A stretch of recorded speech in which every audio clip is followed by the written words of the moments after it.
Hello, everybody, and welcome to our Lesson 8 in Child Development, Cognitive Development. We're going to continue on, and hopefully, again, you are realizing that knowing these aspects of child development are absolutely crucial in you becoming, again, everybody say it, the best and most amazing teacher that you can be in your future classroom. Okay, so just to get us going, just so you know, we're going to have a little bit of a brief review of some of the terms that we've been looking at over the past few lessons. So I have put a list of terms and your name beside a particular term. It's listed on Blackboard under Lesson 8. I believe it says Lesson 8, 9, collaborate, terms, groups, things like that. So just have a look there. So what you're going to do is with your term from today's class and last class, write out a definition. When you read your definition to your collaborate group, however, you can read the true definition or you can change it up. So you can add in a definition of a different term. You can change the term, whatever you'd like. And then your group has to decide if the definition is true or false. Just to keep these terms floating around in your head, because these are ones that you want to be able to retrieve from your brain when you're talking to practicum teachers, when you're talking to instructors, when you're talking to colleagues. Okay. These are the terms that you will be looking at one of these. So again, have a look at that Lesson 8, the groups on Blackboard. Okay, just a quick little review. Hopefully you liked seeing Piaget in an actual interview. I think it's always interesting when we link these theories to actual people. And yeah, he's, again, brilliant, and just his theories are, even though they are starting to morph and change, he still has some really amazing ideas about cognitive development. So everybody just say out loud, just say while you're sitting there in your office or at your kitchen table, just what are the stages? We have the sensory motor stage. We have the pre-operational stage. We have the concrete operational stage, and we have the formal operational stage. Okay, there we go. Keep those in your mind as we go through into different theories about cognitive development, because they sort of spin off Piaget's. Okay, so again, we're going to, in Collaborate, you're going to have a chance to maybe add to this. I'm most interested in teaching children in Piaget's which stage, because we're going to just pull that in again just as a bit of a foundation. So be ready to just answer that in Collaborate time. Okay, a little bit of a review just to make sure that you really understand Piaget's theory here. Piaget is a cognitive constructivist. So according to Piaget, the knowledge of human beings is constructed through experience. So just not from information given. So that's why I am a bit of a cognitive constructivist at heart, which is why in our Collaborate time, I like you to actually have a little bit of a go with this information, because I know that just hearing it is not truly learning it, and it doesn't truly become knowledge in your head until you experience it. And so this is what Piaget is saying, is knowledge is constructed through experience, not just through information given.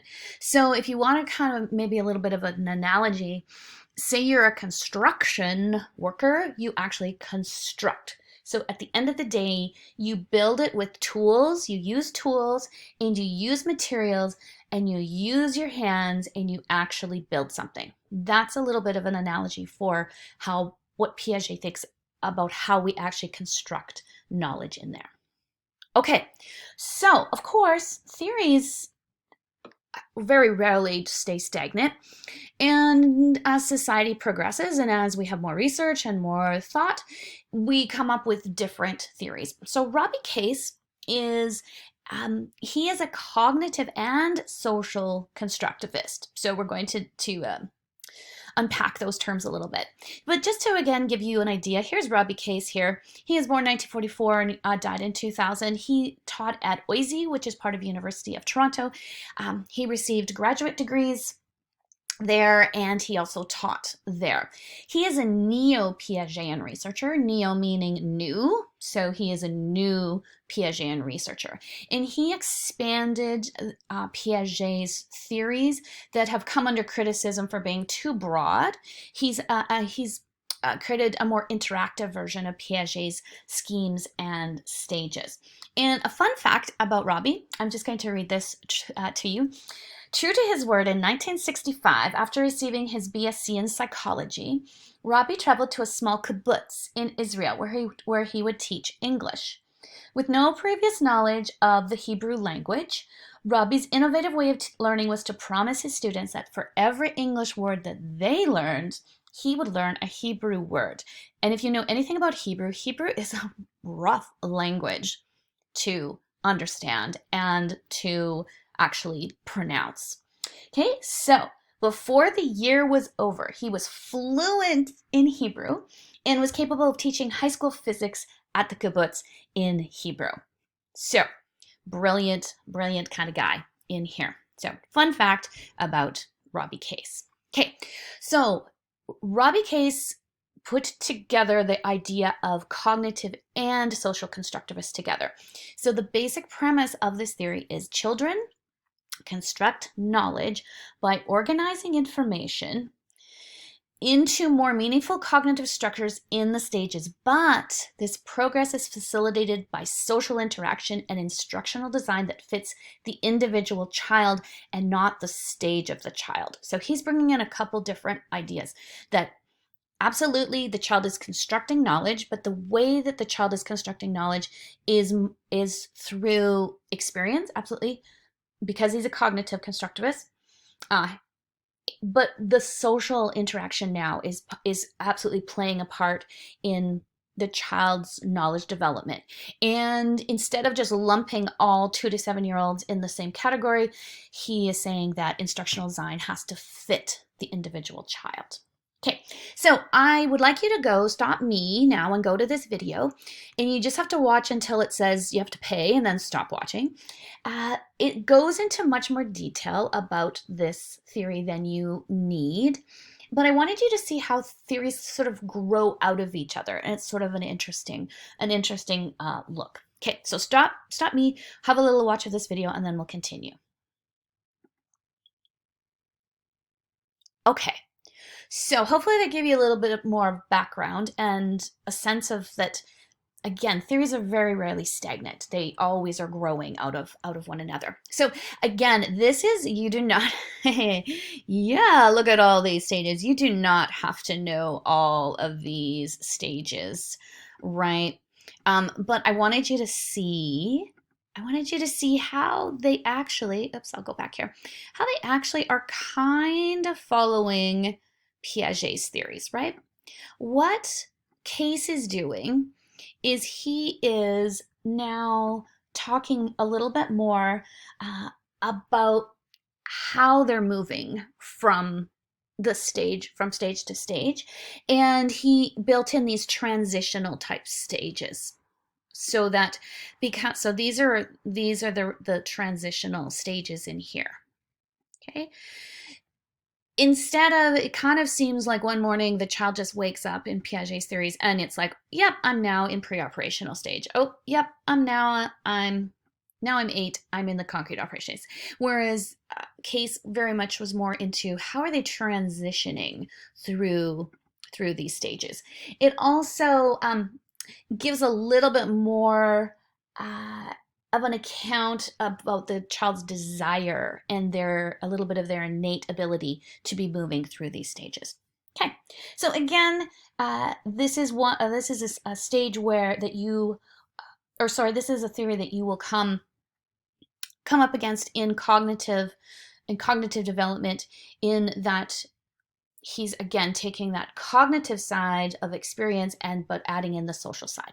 Okay, now we're going to have a look at Lev Vygotsky. So he is 1896 to 1934, so before these guys, but his theory was around but not totally embraced for a while. Now, Lev, good old Lev here, is a social constructivist. So keep that in mind as we go through this, and you could probably start to figure out what that means. Okay, so Lev was born in 1896, died in 1934. He's born in Russia. His ideas were not introduced to North America until the 1960s, so quite a bit after he had died.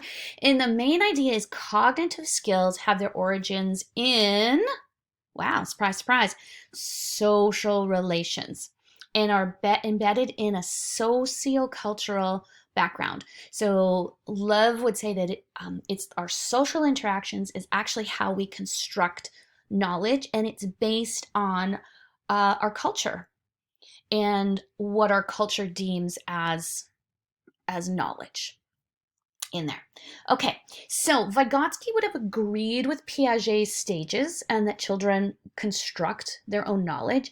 However, he felt Piaget only described individual cognitive processes and how the individual child learned based on the foundation of the stage before, whereas Lev is still focused on creation of knowledge, but the social interaction, is seen as the core of this creation of knowledge. Okay, so let's have a little bit of a look at what he is doing here. Okay, so again, his main ideas, so if you had to put this in a nutshell, his main ideas are social interactions, that cognitive development emerges primarily out of a child's social interactions with parents, with teachers, with classmates, with peers, and with other competent people in society.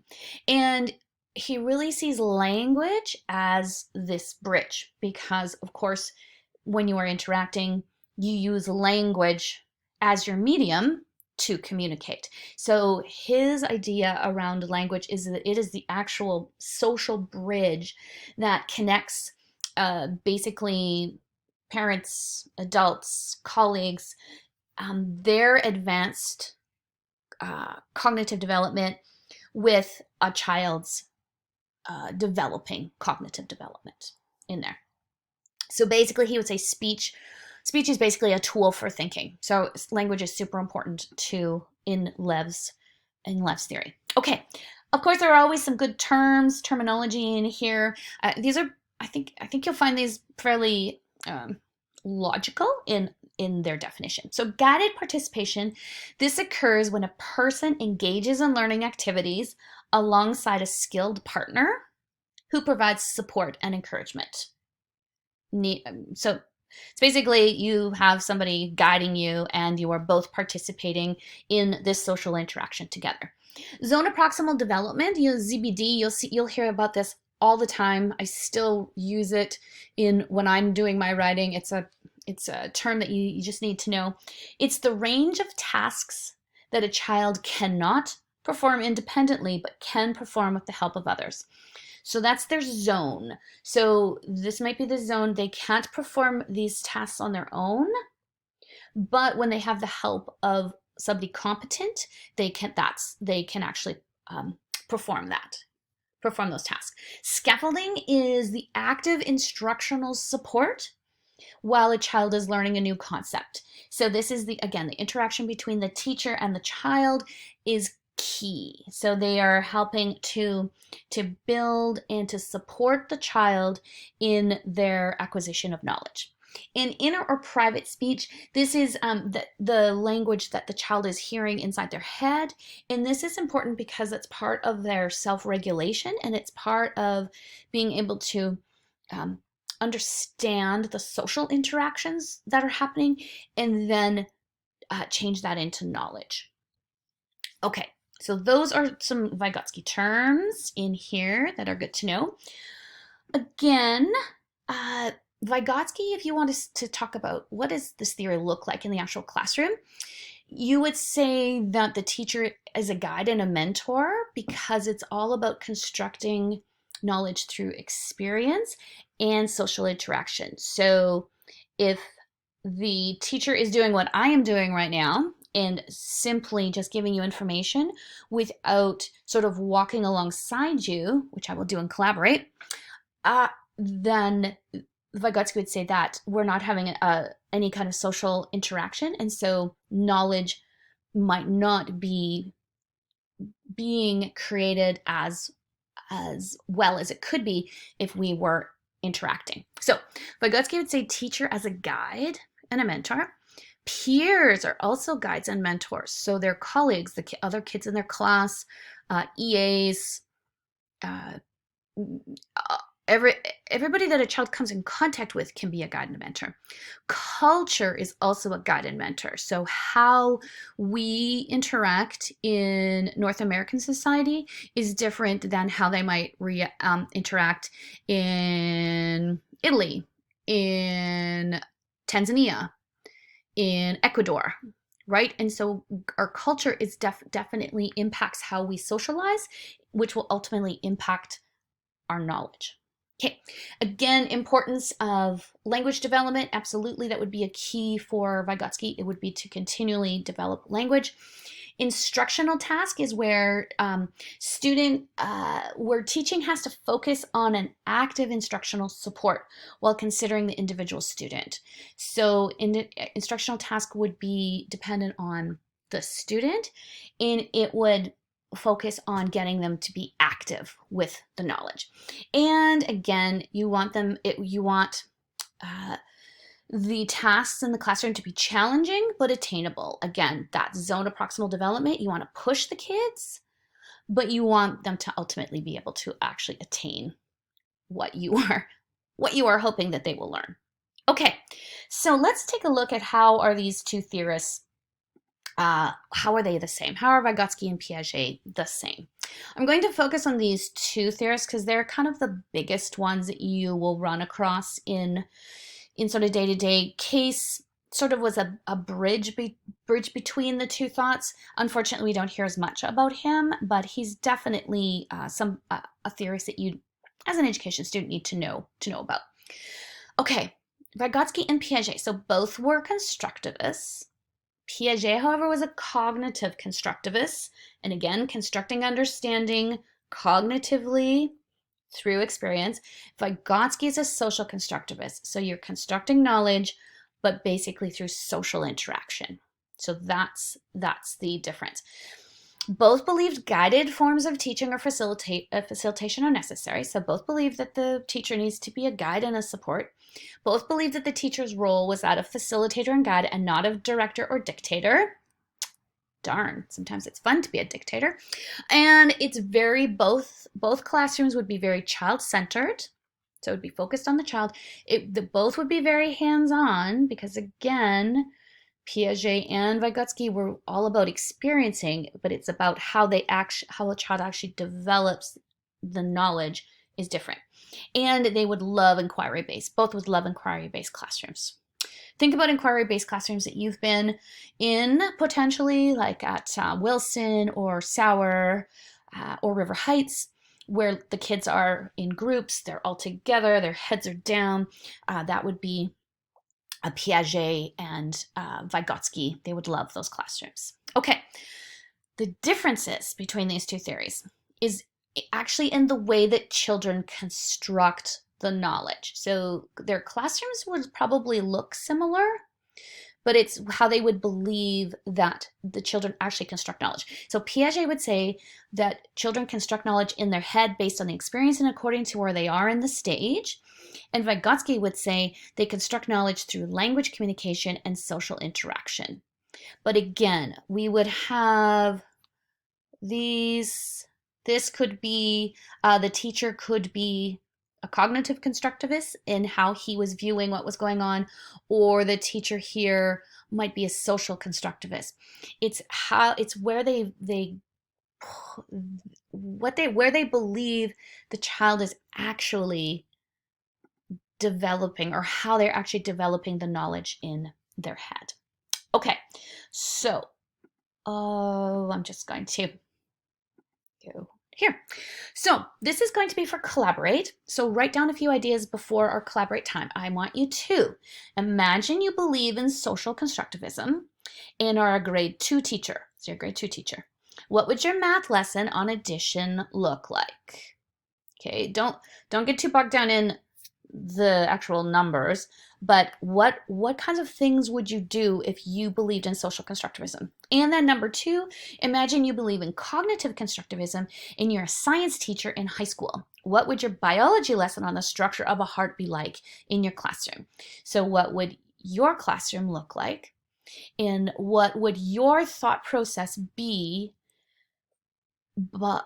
for your decisions that you make? So why from a cognitive constructivist view would you make the decisions you do, and why from a social constructivist view did you make the decisions that you did? Okay, so be ready to discuss that in small groups and collaborate. And one last thing, we're going to have a little debate about this because it's an interesting idea.